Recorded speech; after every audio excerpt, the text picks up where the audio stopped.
तो सभी शिक्षक साथियों को बता देना चाहता हूँ, यह जो वीडियो है काफ़ी इम्पोर्टेंट है, क्योंकि शिक्षकों के जो है ट्रांसफ़र में कुछ नई अपडेट किया गया है।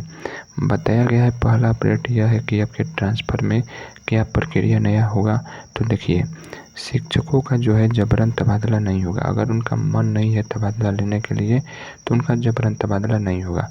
दूसरी अपडेट है कि नई नीति के तहत सभी राज्यकर्मी शिक्षक, जिनमें नियमित शिक्षक, विशिष्ट शिक्षक, विद्यालय अध्यापक एवं बीपीएससी द्वारा नियुक्त प्रधान शिक्षक और प्रधानाध्यापक शामिल है, उन पर यह नीति लागू होती है। यहाँ पे बताया गया है कि शिक्षकों का जो है तबादला उनके आवेदन के बिना नहीं किया जा सकेगा और आवेदन जो है इस शिक्षा कोष के माध्यम में ही किए जाएंगे।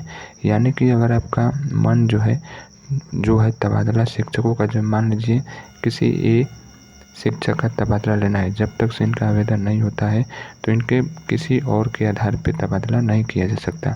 अगर यह आवेदन करते हैं ये नाम के व्यक्ति, तभी इनका ट्रांसफ़र होगा। इसी को बोला गया कि जबरन तबादला नहीं होगा। आवेदन जो है आपको कहाँ पे करना है, तो इस शिक्षा कोष के माध्यम से ही किया जाएगा। यहाँ पे एक और बड़ी अपडेट यह भी बताया जा रहा है कि पहले 5 साल एक ही विद्यालय में रहने का प्रावधान था, जिसे घटाकर अब कितना साल कर दिया है, तो यहाँ पे बताते अब 3 साल ही कर दिया है। यानी पहले क्या था कि अगर किसी विद्यालय में आप स्थापित हो चुके हैं तो वहाँ पे 5 साल रहना पड़ता था, फिर उसके बाद आवेदन करते थे। लेकिन अब इस अवधि को घटा के कितना कर दिया है, 3 साल। विशेष परिस्थितियों में जैसे दिव्यांग, गंभीर बीमारी या शिक्षकों की संख्या में असंतुलन 3 साल से पहले भी तबादला किया जा सकता है। इसका मतलब यह है कि अगर आप लोग जो जिस विद्यालय में स्थापित हुए हैं वहाँ पे,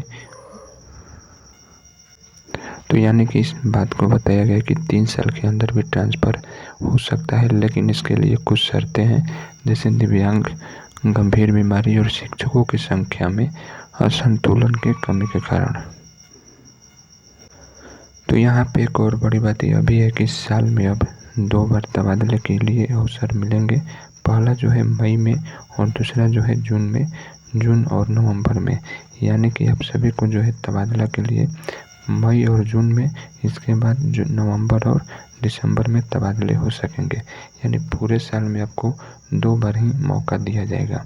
यह नीति अभी भी जो है विचाराधीन बना हुआ है और इस नीति को कैबिनेट द्वारा मंजूरी नहीं मिल पाई है, लेकिन बताया जा रहा है ऐसा भी कि 2026 यानी 2026 अप्रैल महीने में पूरे तरह से बिहार में लागू होने की संभावनाएं हैं। तो इस नई नीति के ट्रांसफ़र पर क्या आपका राय है, नीचे कमेंट में अवश्य बताइएगा। इसमें आपको एक बार फिर से बता देता हूँ कि आपका मन है तबादला के लिए, तभी आप लोग आवेदन कर पाएंगे। इसके लिए पूर्ण स्वतंत्रता रहेगा। अगर आप लोग आवेदन जिस विद्यालय में ट्रांसफ़र अभी लिए हुए हैं तो वहाँ पे 3 साल तक आपको रुकना है, फिर 3 साल के बाद 2 बार साल में मौका मिलेगा किसी और जगह जाने के लिए, ट्रांसफ़र के लिए।